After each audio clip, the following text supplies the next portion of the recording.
Bueno, el último día estuvimos hablando sobre el muro.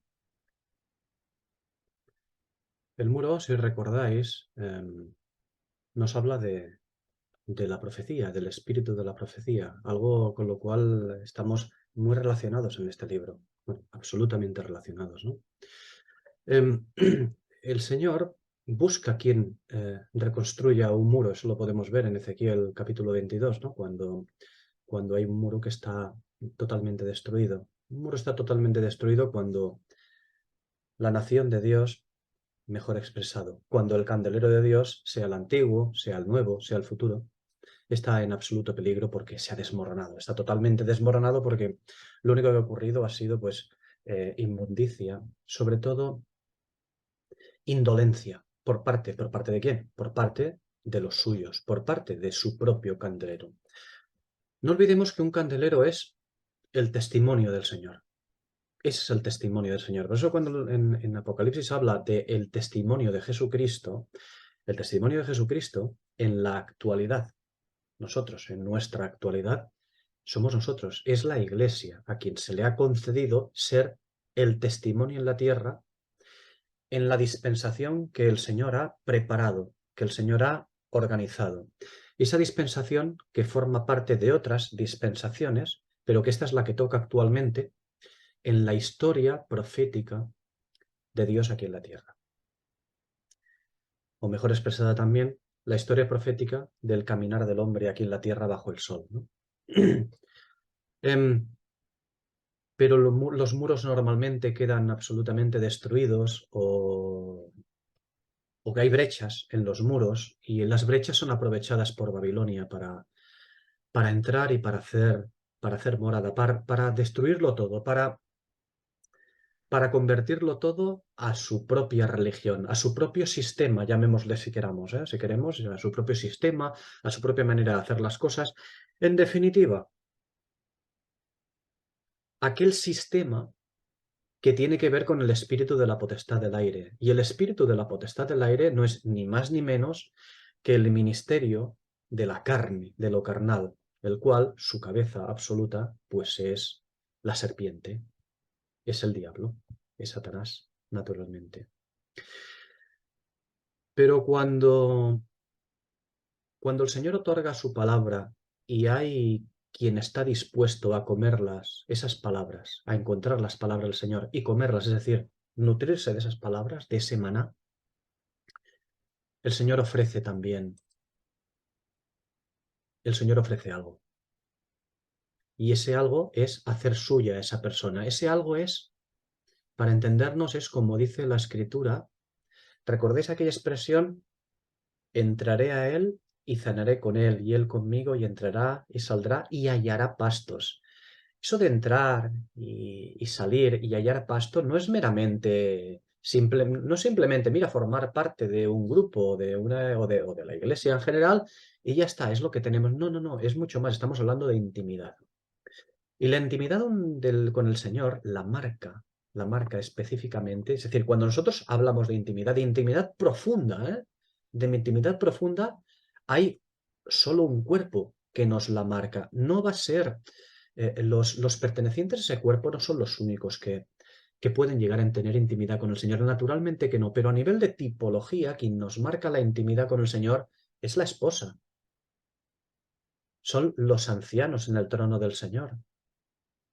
Eso es lo que nos marca la intimidad. Hablamos de esposa y hablamos de ancianos, los ancianos en el trono del Señor. Estamos hablando de lo mismo, es lo mismo. Es el mismo cuerpo, vistos en diferentes momentos de la historia sagrada, de la historia profética. Es importante reconstruir el muro, es decir, es importante oír las palabras del Señor, comerlas y, y tenerlas en nosotros. Pero ocurre una cosa, que cuando comemos esas palabras, cuando aceptamos la indignación del Señor como el profeta, lo que ocurre, como dice el profeta, dice, no me senté en compañía de gente alegre ni me regocijé. Me senté solo por causa de tu mano, porque me llenaste de indignación. Tiene un precio. Todo esto tiene un precio. La adhesión al Señor tiene un precio muy, muy, muy elevado. tan elevado que es ser rechazado por los tuyos mismos. Siempre ocurre.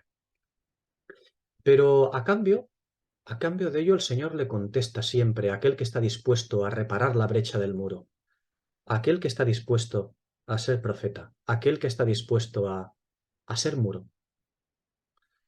El Señor le contesta, Jeremías 15, te pondré en este pueblo por muro fortificado de bronce. Y pelearán contra ti, claro que pelearán contra ti, pero no prevalecerán contra ti, porque yo estoy contigo. Eso es muy importante. El profeta es el muro. Los espíritus de los profetas son el muro. El espíritu de la profecía es el muro. ¿Y qué es todo esto sino la escritura perfectamente interpretada? La escritura, las escrituras abiertas. Es esto, verdaderamente. Bien, entendiendo esto, el último día hablamos de los versículos 12 a 14. Hablamos de las puertas, los ángeles y las tribus, ¿no? Y vemos que hay 12 puertas, hay 12 ángeles y 12 nombres de tribus. Muchas veces se acostumbra a interpretar, por ejemplo, cuando se ve aquí, bueno, muchas veces, no siempre, se acostumbra a interpretar cuando se observan los 12 nombres de las tribus de Israel, se acostumbra a interpretar, ah, mira, aquí también, en la ciudad también está Israel, es la reunión, ¿no? De todo y tal. Bueno, no es tan así, no es tan así. No digo que no, ni mucho menos que la ciudad no simbolice un cuerpo al que todo santo es llamado. Porque todo santo es llamado a aquello que simboliza la ciudad, que es la intimidad con el Señor, es formar parte del cuerpo de santos. ¿Por qué? Porque pues, finalmente, el cuerpo de santos se va a nutrir de todos aquellos que son del Señor. Ya lo creo. Pero cuando vemos, como hemos dicho en muchas ocasiones, cuando vemos cosas registradas en la Biblia, 12 nombres de tribu, automáticamente nuestra mente, nuestra mente convenientemente adiestrada por la Odisea, salta y dice, ay, mira, las 12 tribus de Israel van a estar aquí. No, no. No es que no vaya a ver, ¿no? En el cuerpo otros de esta nación, naturalmente, no de ese candelero, pero no nos lo está indicando. La escritura aquí no nos indica eso. Tenemos que recordar siempre, cuando encontramos aquello que dice, ¿recordáis aquella expresión, aquel pasaje? Y llegó al lugar de la calavera, que en hebreo se llama Golgotá. ¿Y nosotros qué hacemos? ¿Qué decimos cuando vemos esto? Pues lo mismo que decimos y hacemos cuando vemos otras cosas. Ah, mira, qué interesante. En hebreo se llama Golgotá, ¿no? Pues mira, el Espíritu le ha dado por hacer por explicarnos cosas, ¿no? Pues no, no. Eso tiene un motivo, y tiene un motivo profético muy importante. Si en hebreo se llama Golgotá, pongámonos los zapatos de correr, las zapatillas de correr rápido y corramos rápido el Antiguo Testamento a buscar el por qué nos dice que en hebreo se llama Golgotá, la calavera. Y encontraremos el lugar. Si no me equivoco, ya cuando lleguemos al capítulo 22 ya hablaremos sobre ello también, ¿no? Porque hay pasajes que son importantes acerca de esto, ¿no? Pero más que nada es esto.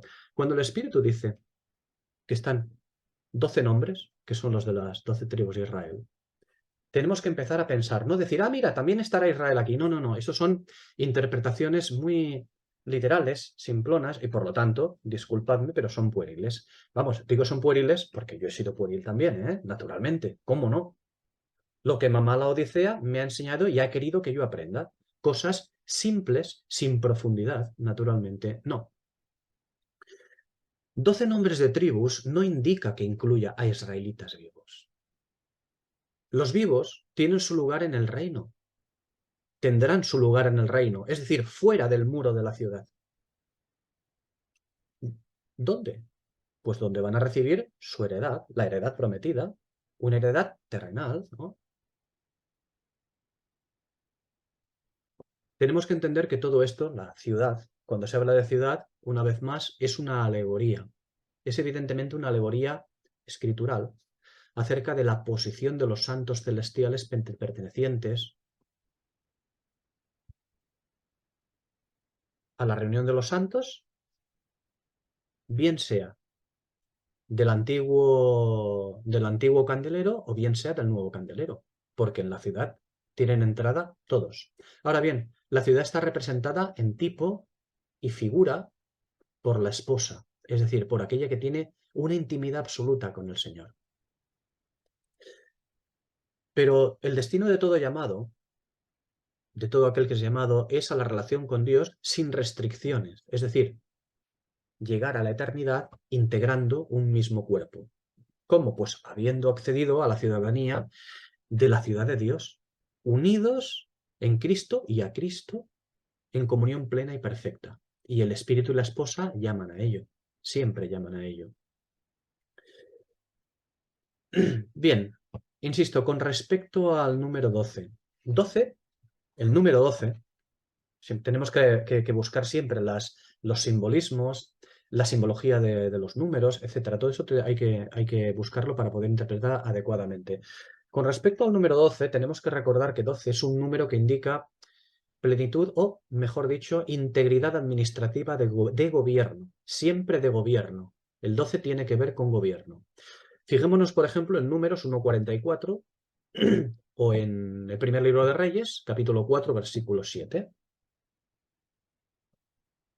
En Números 1.44, ¿qué es lo que vemos? 12 príncipes. 12 príncipes, claro. En primer libro de Reyes 4, ¿qué es lo que observamos? 12 gobernadores. El 12 es un número de bendición nacional. Si repasamos bien las escrituras antiguas, veremos que el número 12 es un número de bendición nacional. Y atención, no solo Israel. Es muy curioso que el Espíritu nos muestre el número 12 aplicado en bendición nacional a otra nación que no es Israel. Y al ver esto, que aplica el número 12 en bendición nacional de integridad administrativa de gobierno a otra nación que no es Israel, lo que nos hace entender es que el número 12 no es un número israelita. El número 12 no es un número israelita. El 12 no identifica a Israel.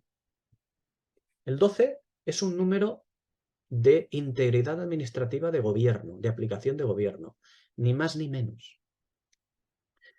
Esto lo vemos en Génesis 17, versículo 20, y también lo vemos en el capítulo 25 del mismo Génesis, versículo 16, donde se bendice a Ismael, si recordáis, con 12 príncipes como nación. Pero hay más, porque vemos actuar el número 12. Vemos el número 12 con los 12 apóstoles. Alguien dirá, ya, pero esto no es bendición nacional. No, perdón, sí que lo es. La mención a los 12 apóstoles, sí, esto también es bendición nacional. Si no, fijémonos en Mateo 19, 28. Es muy importante este versículo también para ver que el número de los apóstoles es una bendición nacional. Mateo 19, 28. Hay más números para hablar de bendición nacional. La Nueva Jerusalén, con 12 puertas, los 12 fundamentos, los 12 ángeles. El número 12 no habla de Israel, habla de otra cosa, de integridad o plenitud administrativa de gobierno, de aplicación de gobierno. ¿Por qué? Porque si os fijáis, el muro colinda por dentro con la Nueva Jerusalén, con la ciudad, íntegramente. Está pegado. No hay un muro y después hay la ciudad, no, está absolutamente pegado. Y colinda con el exterior. ¿Y en el exterior qué hay? Pues aquello con lo cual el muro tiene que interactuar. Es el nexo de unión o el nexo de actuación, el muro con el exterior. Y el muro con el exterior tiene que ver, y muy mucho, con una integridad administrativa de gobierno, con un número 12, a través del cual se va a aplicar gobierno de alguna manera, porque no olvidemos que habrá una irrupción del caballo blanco, del imperio de justicia por parte del Señor. Y sí, la Nueva Jerusalén, es decir, el cuerpo de santos llamados Nueva Jerusalén aquí o simbolizados por la Nueva Jerusalén, va a ser luz y sanidad para las naciones. Pero no olvidemos tampoco el componente del imperio de justicia, que va a actuar también y va a actuar a través del reino en la tierra, ¿no? Bien. Entonces, ¿por qué se observa un número 12 con relación a la Nueva Jerusalén? ¿Qué tiene que ver ella con bendición nacional? Como hemos dicho, el carácter eterno de la Nueva Jerusalén no tiene que ver con bendición nacional. Claro que no. El carácter eterno de la Nueva Jerusalén, absolutamente espiritual, no tiene que ver con bendición nacional. Pero su acción en el milenio, la acción de la Nueva Jerusalén en el milenio, la actuación de ella, sí, su carácter no, pero la actuación de ella en el milenio sí tiene que ver con bendición nacional. Fijaos que el número 12, como he dicho, se circunscribe ¿a dónde? Únicamente al muro, exclusivamente al muro. Se circunscribe el número 12. No a la ciudad en sí, sino a su contacto con el exterior. Por eso se circunscribe al muro. Algo, por cierto, ese muro, el muro, solamente existirá en el milenio. El imperio de justicia, el caballo blanco, solamente existirá en el milenio. El muro solamente existirá en el milenio. El cuerpo de santos, la esposa, tiene su lugar en el milenio y también tendrá su lugar en el estado eterno, pero el muro únicamente tiene su uso y prevalencia en el milenio, porque en el milenio es necesaria una acción de plenitud administrativa de gobierno, donde se hace necesario el número 12. Se hace necesaria una aplicación de justicia, de actuación en esta tierra. Creo que he dicho anteriormente, en estudios anteriores, que esto lo vamos a ver más claramente cuando toquemos el versículo 18, cuando lleguemos a él. Esperaremos a llegar al versículo 18 para ampliarlo más todavía, para ver qué nos dice. Bien, debemos recordar ahora el versículo 3, donde claramente nos habla del llamamiento de los pueblos de la tierra para ser sus pueblos. Hay un llamamiento a todos los pueblos de la tierra para que sean los pueblos de Dios, como Israel fue llamado pueblo de Dios, independientemente de la salvación. Esto no tiene que ver con salvación del alma, ¿no? Ya lo vimos anteriormente. Bueno, la instauración de un tabernáculo para todos los pueblos sin excepción que vimos en el versículo 3, hace que todos los pueblos de la tierra tomen el lugar de esfera de bendición que antiguamente tenía Israel como pueblo escogido. De manera que lo que en la antigua dispensación, el número 12, indicaba un número de integridad administrativa del pueblo judío, en la futura dispensación, 12, el número 12, abarca a todos los pueblos de la tierra. Esto es una pequeña introducción con respecto al número 12. Vamos a ver ahora directamente las 12 puertas. 12 puertas. Evidentemente estamos hablando del versículo 12. Versículo 12 y versículo 13 de este capítulo 21 de Apocalipsis. El muro grande y alto con 12 puertas. No olvidemos que cuando se habla de un número grande y alto se está refiriendo a un lugar de gobierno, ¿vale? En las puertas, 12 ángeles y nombres escritos, esos son los de las 12 tribus de Israel. Y el versículo 13 nos habla de que al oriente hay 3 puertas, al norte 3 puertas, al sur 3 puertas y al occidente 3 puertas. Bien, pues viendo las 12 puertas, cuando vemos esto, seguimos, como hemos dicho, en la plenitud de integridad administrativa de gobierno. En este caso, de 12 puertas. Hemos visto el número 12, lo que significa. Y aquí el 12 aplicado a las puertas. Continúa siendo lo mismo, gobierno, pero en este caso 12 puertas. Entonces, ¿qué nos indican las puertas? Por las puertas, para empezar, comencemos la primera puerta que se abre en la escritura. Para empezar, Génesis 4, 7. Eso es lo que nos indican para empezar las puertas. Y Génesis 4, 7 es el juicio del pecado.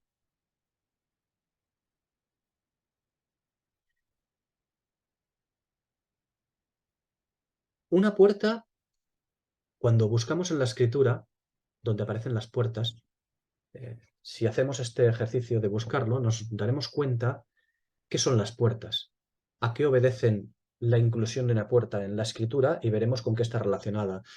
La puerta es el lugar público donde se tratan los asuntos. Génesis 23:10 Ruth 4, del versículo 1 al 11. Primero de Reyes, capítulo 20, versículo 10. Segundo de Reyes, capítulo 7, versículo 1. Ezequiel, capítulo 11, versículos 1 y 2. La puerta es el lugar público donde se tratan los asuntos. Es una primera explicación, ¿eh? Poco a poco. Vamos avanzando. Seguidamente. La puerta, una puerta es especialmente es el lugar donde se juzga. Pasajes. Deuteronomio, capítulo 21, versículo 19. Todos son pasajes de Deuteronomio al respecto. Capítulo 22, versículo 15. Capítulo 25, versículos 7 a 9. Ahí es donde podemos ver que una puerta es especialmente el lugar donde se juzga. En las puertas se ejecutaba juicio. Los jueces o ancianos se sentaban en la escritura, se sentaban a la puerta. ¿Recordáis? Génesis 19:1, cómo Lot se sentaba en la puerta. O Lamentaciones, capítulo 5:14.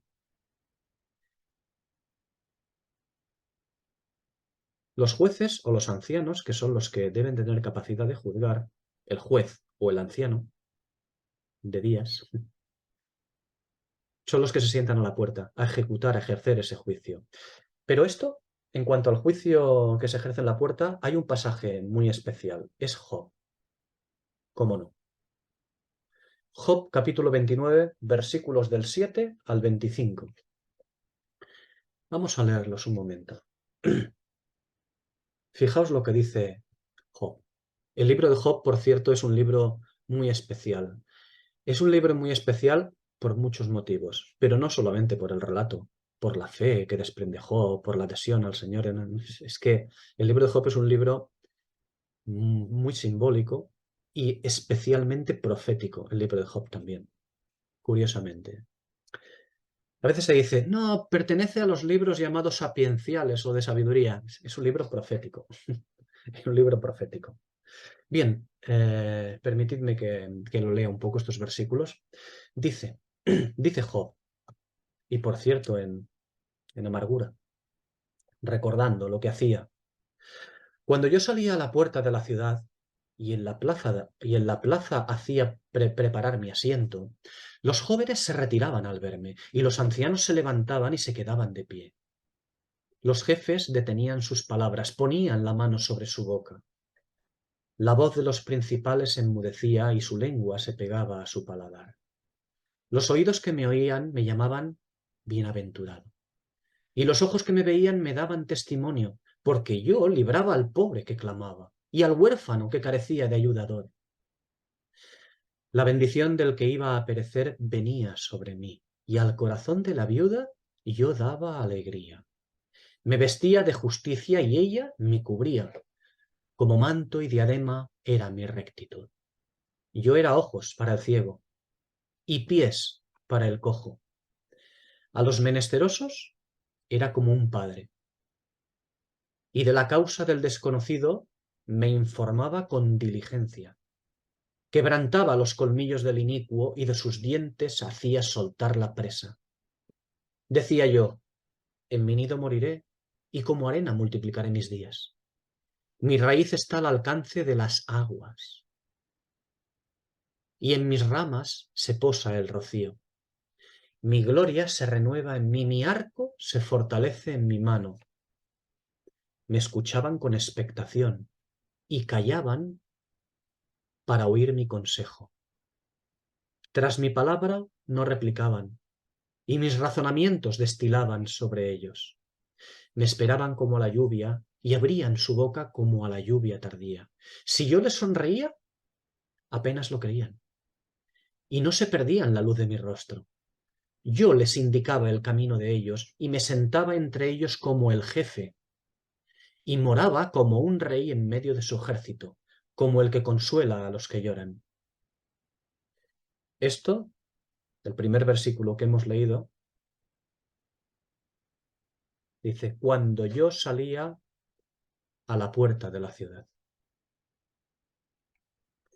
Bien, según esto, definitivamente es en la puerta donde se debe restablecer la justicia. La justicia perdida, perdida durante todos estos siglos, durante estos milenios, durante este mal caminar por parte de los candeleros de Dios, hay una justicia que debe restituirse. Y esta justicia se va a restituir en la puerta. Amós 5:15, donde dice, aborreced el mal y amad el bien, y restableced la justicia en la puerta. En la puerta. Fijaos, Amós 5:15. Restableced la justicia en la puerta, no en ningún otro sitio. La justicia se debe restablecer en la puerta. Si no, no hay nada que hacer.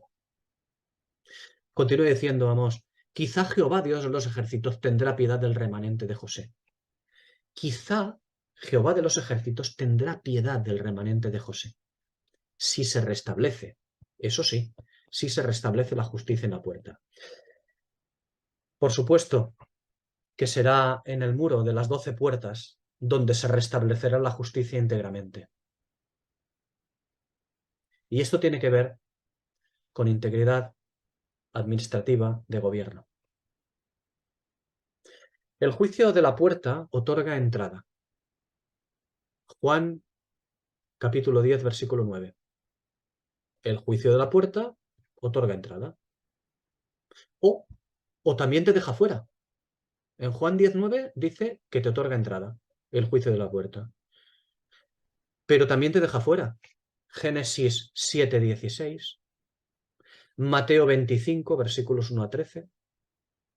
Lucas 13:25 y definitivamente, Apocalipsis 3:20. He aquí, yo estoy a la puerta y llamo. Si quizá alguno me abre, yo entraré a él y cenaré con él, y él conmigo, y entrará y saldrá y hallará pastos. La puerta, continuamos hablando de la puerta, porque la puerta es muy importante, porque después veremos qué son las puertas. Más adelante veremos qué son las puertas, a través de qué deben entrar todos. La puerta es el lugar donde se determina quién está realmente del lado del Señor. Es la puerta la que lo determina. Éxodo capítulo 32, versículo 26. Es un pasaje, un versículo muy importante al respecto para ver las puertas. Se puso Moisés a la puerta del campamento y dijo, ¿quién está por Jehová? Júntese conmigo. Y se juntaron con él, ¿quiénes? Los hijos de Leví. Los de Leví. Los del sacerdocio. La palabra para, recordad, la palabra para tabernáculo,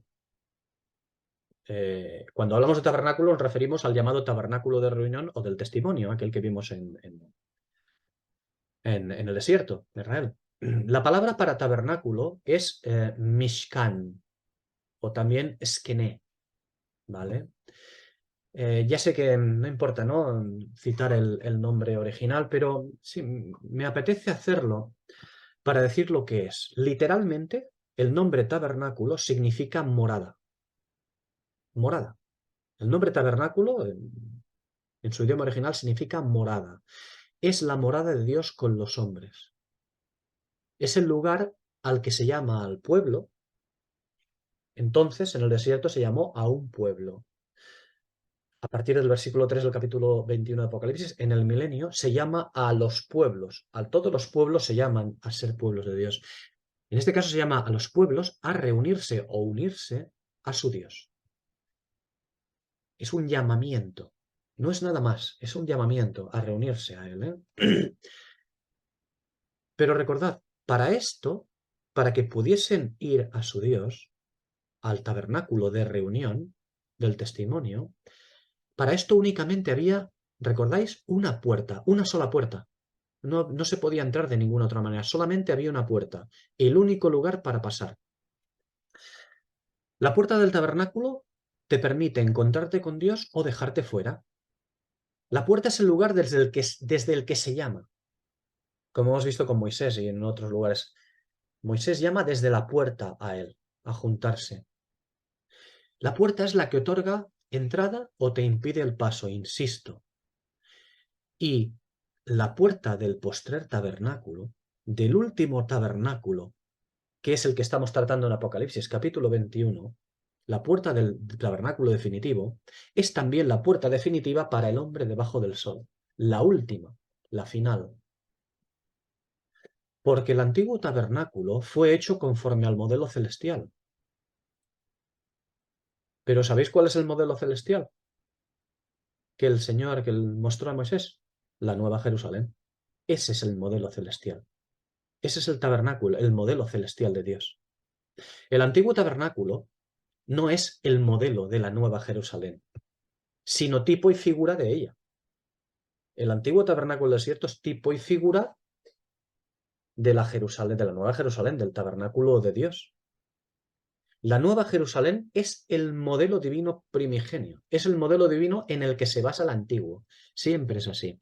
Por lo cual, cuando es manifestado final y abiertamente el modelo divino, como en este caso, en este capítulo 21, se manifiesta con los materiales divinos, no con los materiales humanos que se construyó entonces, con lapislázuli, con lino, con etcétera. No, no. Cuando se manifiestan ya los materiales divinos, con el tabernáculo conforme al modelo divino en la Nueva Jerusalén, del capítulo 21 de Apocalipsis, ya no queda más que mostrar. Se han acabado las manifestaciones. El Señor ha mostrado ya definitivamente lo que tenía que mostrarnos. Ya no queda más que mostrar, digo, el tiempo ha llegado a su fin. Ya no habrá más revelación, no habrá más revelaciones proféticas cuando esto acaba. De manera que tenemos ante nosotros, cuando se habla de estas puertas, tenemos ante nosotros la última puerta o las últimas puertas, pero todas son una. Es la última puerta antes de que concluya el tiempo del hombre bajo el sol, antes de que concluya el milenio. Y esa puerta lo que hace es llamar a reunión con el Evangelio eterno. Llama a reunión usando el Evangelio eterno, el último Evangelio. Y se llama eterno porque es el que da paso a la eternidad. Bien, las 12 puertas en el muro indican explícitamente que la capacidad judicial es absoluta, 12. La capacidad judicial administrativa de gobierno es absoluta, es plena. Es administrativamente completa. Por eso insisto siempre en lo que significa un número 12. Es un número de integridad, plenitud administrativa de gobierno, siempre, ¿no? Por eso insisto en la expresión que es administrativamente completa. Administrativamente de aplicar administración, ¿eh? Aquí en esta tierra.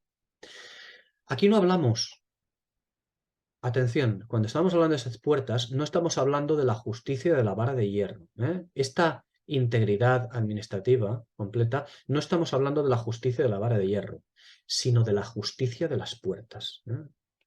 La vara de hierro la vimos en el capítulo 20. Y esa vara de hierro del capítulo 20 lo que nos muestra es la aplicación de juicio de la Escritura a las naciones. Unos principios bajo los cuales las naciones estarán subyugados a esos principios. Pero en cambio las puertas nos hablan de justicia en bendición. Porque las puertas es decir, las puertas no han sido preparadas para dejar a nadie afuera. Las puertas han sido preparadas para poder pasar por ellas. Si no, no se abriría ninguna puerta. No hay una puerta por la que pasar, simplemente habría un muro y punto. No, las puertas no han sido hechas para dejar a nadie fuera. Desgraciadamente dejarán a muchos fuera, pero es como la cruz. La cruz no fue hecha para condenar a nadie, pero en la cruz, van a quedar muchos condenados por no haber creído en el Hijo del Hombre. Bien, por eso quiero insistir, ¿no? Las puertas fueron hechas, fueron preparadas para poder pasar por ellas, porque para impedir el paso es suficiente el muro. Bien, la pregunta. ¿La justicia de las puertas, como he dicho antes, es la misma que la vara de hierro? Bueno, vamos a ver. En un sentido, sí, la justicia de las puertas, la justicia que se aplica en las puertas es la misma que la vara de hierro, pero mostrada bajo diferente carácter. Estas puertas nos hablan de justicia, pero de la justicia del Señor Jesús. Fijaos, hemos citado Juan capítulo 10, versículo 9. ¿Qué es lo que dice el Señor allí? Yo soy la puerta. El que entre por medio de mí será salvo. Ya sabemos que automáticamente si no se entra a través de esta puerta, no habrá salvación. Pero, pero, no implica vara de hierro en sí. Es la misma justicia, pero bajo otro carácter, bajo un carácter de bendición, porque la puerta nos habla de bendición, es por donde se debe pasar para llegar a, a, a la salvación, a la gloria, a la eternidad. Es la única forma de entrada, la puerta, como dice Juan 19, y seguirá siendo la única forma de entrada. Es siempre, no hay nada nuevo bajo el sol. Y la puerta, o puertas, que se llaman aquí, de entrada a la Nueva Jerusalén, solamente pueden encontrarse conforme a las disposiciones de aquel que es la puerta en juicio. Apocalipsis 3:8. El que la abre y el que la cierra. Él es el que la abre y el que la cierra. La puerta de entrada al Señor en el milenio. Y ahora y ayer, porque no hay nada nuevo bajo el sol, es siempre conforme a las disposiciones del Señor, conforme a las instrucciones del Señor. El Señor dice, si quieres pasar por la puerta, debe ser así, bajo mis condiciones. Si no, no existe aquello de yo creo en Dios a mi manera. Eso no existe. No voy a ser yo quien le diga a nadie cómo tiene que creer en el Señor. Allá cada cual y ya sabe lo que tiene que hacer. Solamente advertimos. Ocupémonos de la Escritura porque, como dice Pablo a Timoteo, en ella está la salvación. Si la entendemos plenamente y así acudimos a Dios, bien. Pero si tomamos a Dios como un amiguete o como alguien del cual se dice, pero Dios es un Dios de amor y es muy amplio y no pasa nada. No, no, sí que ya lo creo que pasa. Por supuesto que pasa. Que le pregunten a Uza, que con su buena intención echó mano para que no se cayera el arca y cayó fulminado. ¿Por qué? Porque el arca era un elemento que tenía un poder sagrado especial. No, no, no, no. No, ni mucho menos. No era ningún elemento sagrado, no era ninguna túnica sagrada, ninguna agua bendita, ninguna tontería de esas. El arca tenía dentro el testimonio y era portador de la Shekinah, de la presencia de Dios con la cual él iba a morar entre los hombres. Y Dios es un Dios de justicia absoluta. Si no hay un remedio para para la enfermedad del hombre, el que se acerque a Dios morirá irremisiblemente. Es que no tiene, no tiene otra explicación, ¿no? Bien. Por eso digo que la puerta o puertas de entrada a la Nueva Jerusalén solamente se pueden encontrar, solamente se pueden traspasar según las disposiciones, según las condiciones que el Señor establece siempre. Y eso lo encontramos en la Escritura. Bien. En los versículos 12 a 13 que estamos tratando, no tenemos una mención a que el reino judío compartirá ciudad con la iglesia. Eso es lo que al principio he querido plasmar también. No, no, no tenemos una mención de que el reino judío compartirá ciudad con la iglesia. No. Estos versículos lo que hacen, cuando habla de los 12 nombres de las tribus, etcétera, las puertas, tres al oriente, tres tal. Estos versículos lo que hacen es llamarnos la atención con los nombres de los hijos de Israel por un motivo. Porque quiere que busquemos su pasaje de correspondencia. ¿Veis que siempre hacemos lo mismo? Buscar pasajes de correspondencia. Simbología, numerología, pasajes de correspondencia. Siempre pasajes y palabras de correspondencia que tenemos que buscar. Lo que tenemos aquí en estos versículos es una referencia clara a un pasaje de la Escritura, el campamento. es una referencia clara al campamento de los santos de Números 2, Números capítulo 2. ¿Por qué? Bien, recordad que estamos hablando del muro. En este caso no estamos hablando de la zona interior, ¿eh? De momento estamos hablando de la zona exterior. El muro, en cuanto a la zona exterior, están las puertas, que es a través de las que se debe pasar.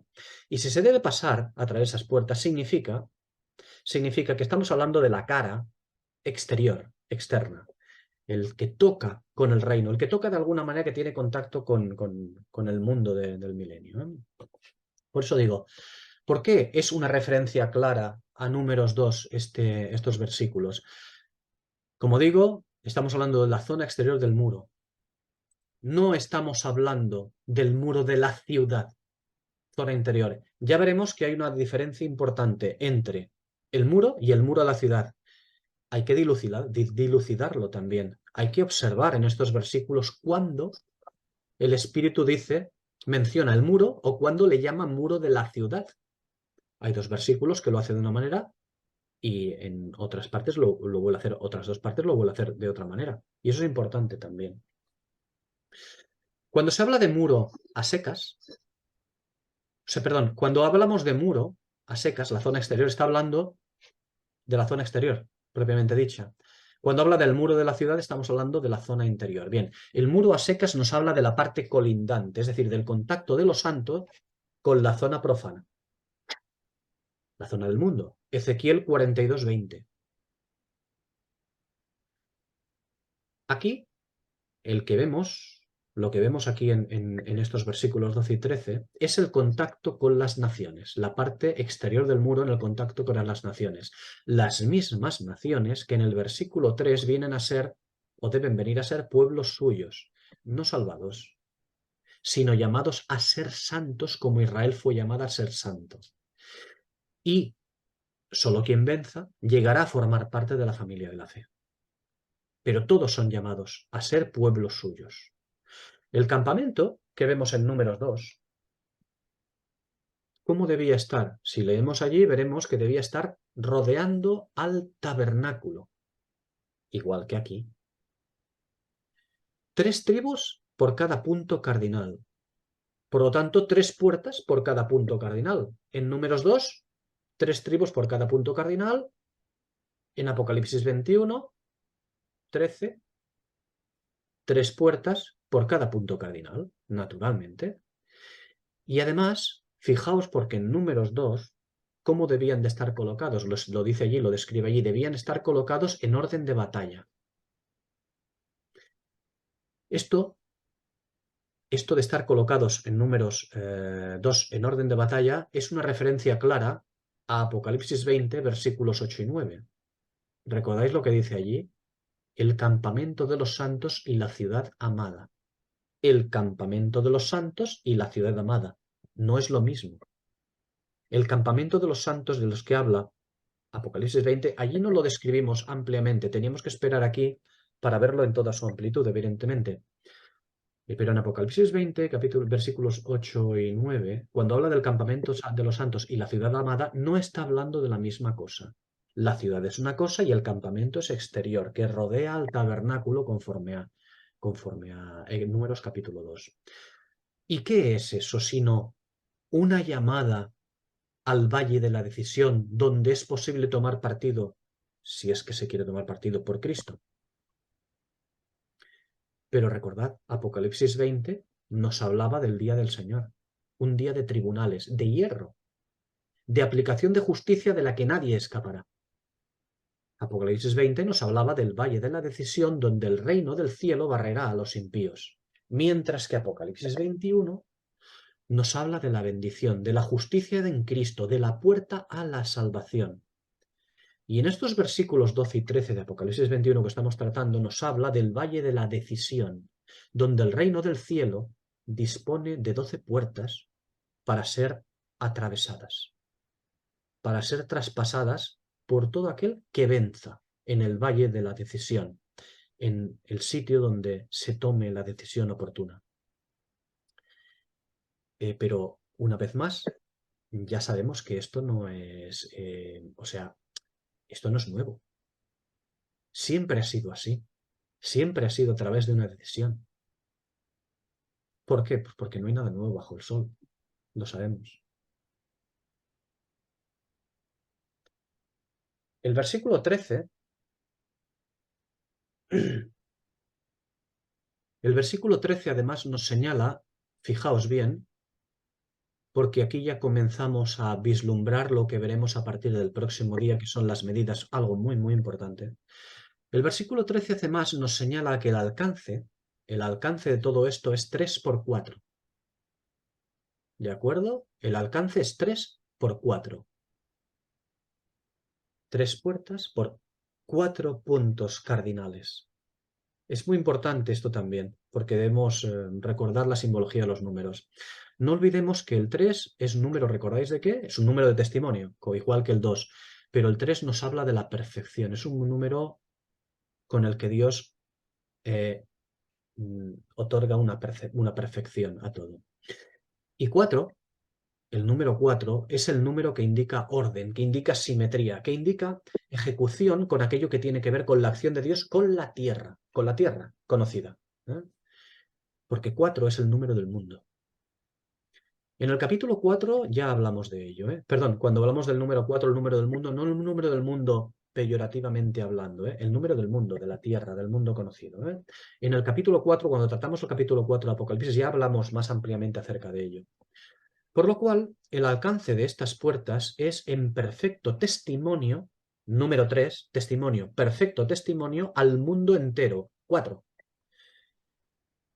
Yo sé que a uno le puede sonar a chino esto. No, hay que entenderlo bien, hay que tener los sentidos bien preparados y puestos, es decir, el discernimiento bien aplicado y abierto, la mente bien abierta, para entender cuándo nos habla de números. Y este versículo 13 es 3 por 4.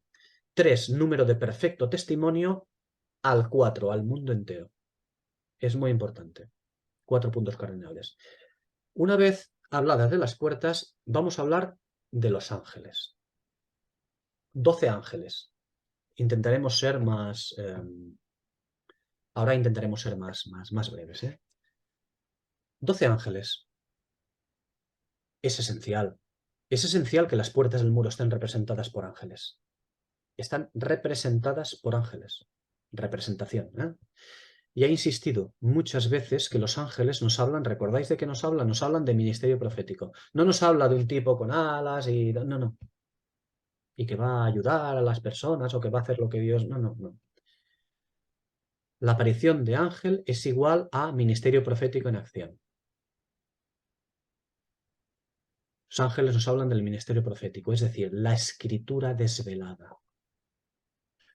Es el espíritu de la profecía, la escritura abierta, el que da acceso a las puertas. Por eso tienen que haber 12 ángeles. Es el ministerio profético, es el espíritu de la profecía el que da el acceso a las puertas.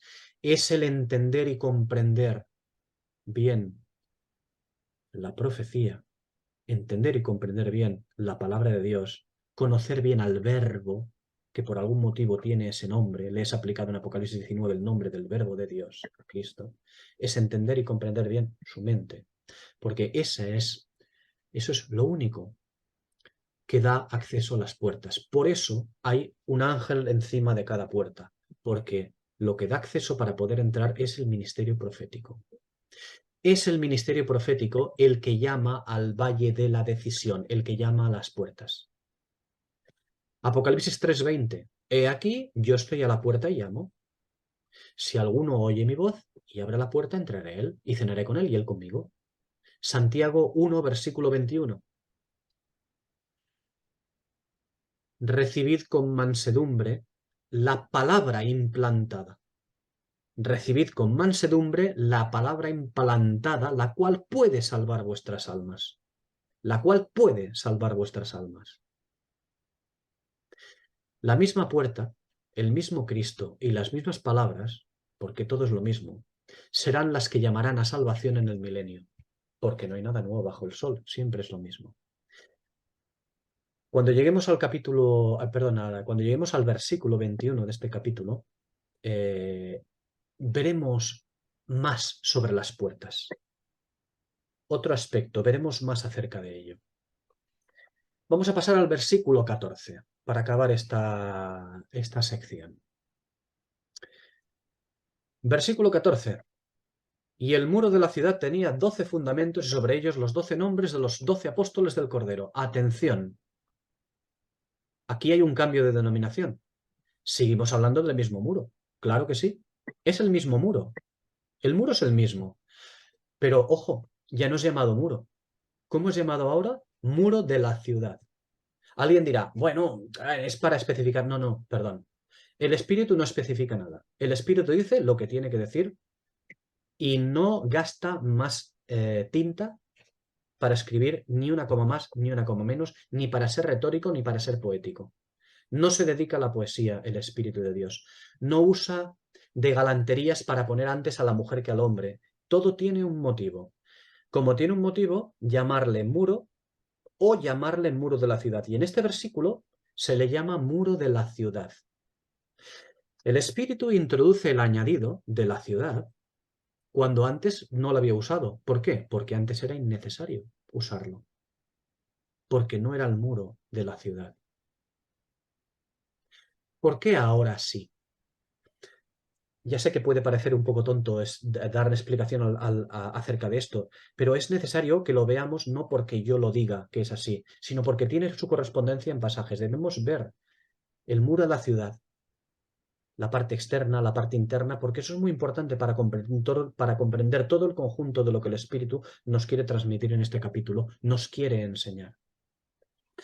Todo muro, como digo, tiene parte interior y parte exterior. Lo hemos visto antes. Lo veremos ahora un poco más. El muro es el que conecta o separa lo de fuera y lo de dentro. Veamos dos ejemplos. Vamos a verlo solo como detalle para ver el muro exterior y el muro interior, donde el interior está en contacto con la ciudad, no a distancia de esta. Veámoslo. Joel capítulo 2, versículo 9. Dice, asaltan la ciudad. Corren por el muro, suben por las casas y entran por las ventanas a manera de ladrones. Otro pasaje, Josué, capítulo 2, versículo 15. Más, en la misma línea que este, pero más claro todavía. Entonces ella, hablamos de Rahab, los hizo descender con una cuerda por la ventana, porque su casa estaba en el muro de la ciudad y ella vivía en el muro. Ahora no es momento de explicar por qué el Espíritu quiere que en Josué, capítulo 2, versículo 15, quiere que leamos que ella vivía en el muro, que estaba en el muro de la ciudad, o sea, que ella vivía en el muro, su casa estaba en el muro de la ciudad. No importa, ahora mismo, tiene su explicación y todo, pero lo importante es que cuando se habla de muro a secas, tiene que ver con los amigos del novio participando de la gloria y ministerio de la Nueva Jerusalén en el tiempo del reino glorioso, es decir, en el tiempo milenial. Muro a secas es el contacto con el exterior, la parte externa. Y sí, por supuesto que participan del ministerio de la Nueva Jerusalén.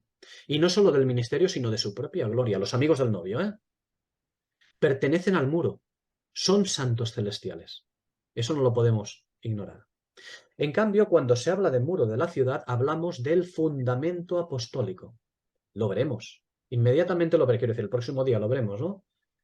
Cuando hablamos de muro de la ciudad, hablamos del fundamento apostólico.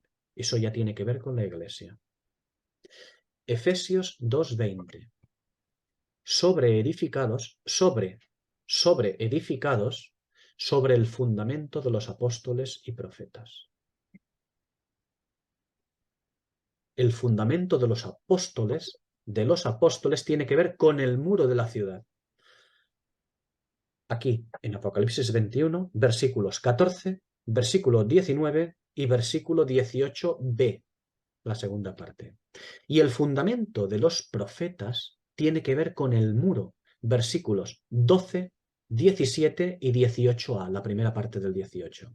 El muro de los profetas, la parte externa, la parte interna. Una cuestión.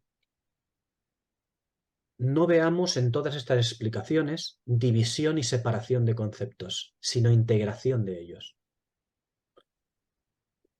Simplemente que el Señor quiere que veamos cada cosa en su lugar, porque en definitiva, el muro, cuando se habla de muro, la parte externa, no es alineable no se aliena del muro de la ciudad, no lo está alienando de ninguna manera. Y no solamente el muro forma uno solo con el muro de la ciudad, sino también con la misma ciudad. ¿Por qué? Pues porque el que planta, como dice 1 Corintios 4:8, el que planta y el que riega son una misma cosa. Pero, sigue diciendo, también cada cual tiene su propia labor. Y cuando hablamos de su propia labor, hablamos de su propia posición. En este caso aquí estamos hablando del milenio, tiene su propia posición y su propio ministerio hacia las gentes del milenio. Y como dice Eclesiastés 3:1, por cierto, un libro profético, un libro muy milenial, Eclesiastés, cada cosa tiene su tiempo y su lugar. Y además, cuando llegamos a la primera carta a los Corintios, capítulo 6, versículos 2 y 3, y a Mateo 19:28, viendo esos pasajes, veremos que, ya que hemos hablado sobre Eclesiastés, que cada cosa tiene su tiempo y su lugar, cuando llegamos a la primera a los Corintios 6 y a Mateo 19:28, vemos que cada cuerpo, o candelero, o vamos a dejarlo en cuerpo, cada grupo escogido por el Señor, cada uno de ellos tiene su rango de acción, o llamémosle ministerio, o llamémosle encargo milenial. Cada cual tiene su posición, su lugar, su ministerio. Lo tendrá. Han sido escogidos para ello. Es por ello que el Señor dice, en la casa de mi Padre muchas moradas hay. Porque para los santos celestiales hay diferentes posiciones que tienen que ver con diferentes encargos. Con respecto a cómo iniciamos, hoy hemos hablado, bueno, el último día también hablamos de ello, hablamos del carácter. Una cosa es el ministerio de la Nueva Jerusalén en el milenio y otra cosa es el carácter de la Nueva Jerusalén. El carácter de la Nueva Jerusalén es eterno, se aplica en el milenio, pero corre hacia el fin.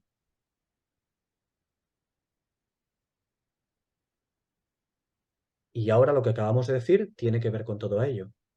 Todos los santos celestiales van a participar finalmente en el estado eterno de un mismo cuerpo, una misma comunión, una reunión en la misma plaza, un mismo Señor. Van a participar de lo mismo, de la misma gloria. Pero el encargo milenial es un encargo muy importante. Nosotros, desgraciadamente, en nuestra iglesia, nos hemos acostumbrado a hablar de estaremos en el cielo con el Señor para siempre más. Bien, bien, si todo esto es absolutamente correcto y palabras de mucho ánimo. Pero es como si al usar esta expresión nosotros de alguna manera menospreciásemos o no hiciéramos mucho aprecio del milenio. Bueno, el milenio es brutalmente importante para la historia de la humanidad. Es brutalmente importante para la posición del Hijo de Dios, el Rey, porque es donde se va a manifestar su gloria absoluta. El milenio es lo que nosotros debemos de desear por encima de nuestra gloria en el estado eterno, porque el milenio es la gloria del Señor. Y por cierto, en el milenio es donde se van a ejecutar por parte de los diferentes grupos de salvados, llamémoslos salvados de santos celestiales, los diferentes ministerios, para los cuales cada uno de nosotros debe prepararse ya, ahora. Recordad que ahora es el tiempo, en la ausencia del Señor, en la ausencia del novio, es el tiempo en el que la novia se prepara para cuando lleguen las bodas. Ahora. Bien, y para finalizar, una última cosa, un detalle de este capítulo 21. Un detalle acerca de esto es que la parte de la que nos habla de cimientos, de la que nos hablará ya el próximo día, de cimientos, la parte que nos habla de fundamentos para la sobreedificación, no es el muro. Es el muro de la ciudad. Ya hemos dicho, es el mismo muro, pero nosotros tenemos que contemplar o la parte externa o la parte interna. Sigue siendo el mismo muro, porque es el nexo de unión. Pero fijaos que cuando se hable el próximo día de cimientos, de fundamentos para la sobreedificación, no se habla de muro, sino de muro de la ciudad. El contacto con el interior. No olvidemos que el ministerio de la palabra y sus misterios, ¿a quién fueron dados? Primero a los Corintios 2, primero a los Corintios 3, Colosenses 2, Apocalipsis 3, versículos 8 y 10. ¿A quién fueron dados el ministerio de la palabra y sus misterios? Desvelar sus misterios, el ministerio de la Escritura, a la gentil. Por lo tanto, veremos el próximo día, una vez más, cómo se habla del muro de la ciudad cuando se hable de los cimientos y de estas cosas, no de la parte exterior, no del muro a secas. No fue dado, como digo, a la dispensación judaica. El desarrollo de la mente de Cristo no fue dado a la dispensación judaica. La edificación con sus fundamentos, es decir, conforme a la Jerusalén celestial, pertenece al perito arquitecto responsable. Él es, sigue siendo, el responsable de desposarnos con el esposo. No le pertenece al ministerio judío, el cual tiene que ver con la Jerusalén terrenal y su desempeño. Solamente para recordar y para hacernos una idea para lo que veremos el próximo día, porque el próximo día arrancamos el versículo 15, una nueva sección, las medidas, algo bastante importante, muy importante, las medidas que veremos de la Nueva Jerusalén que trataremos. Pero bueno, lo veremos el próximo día si el Señor quiere.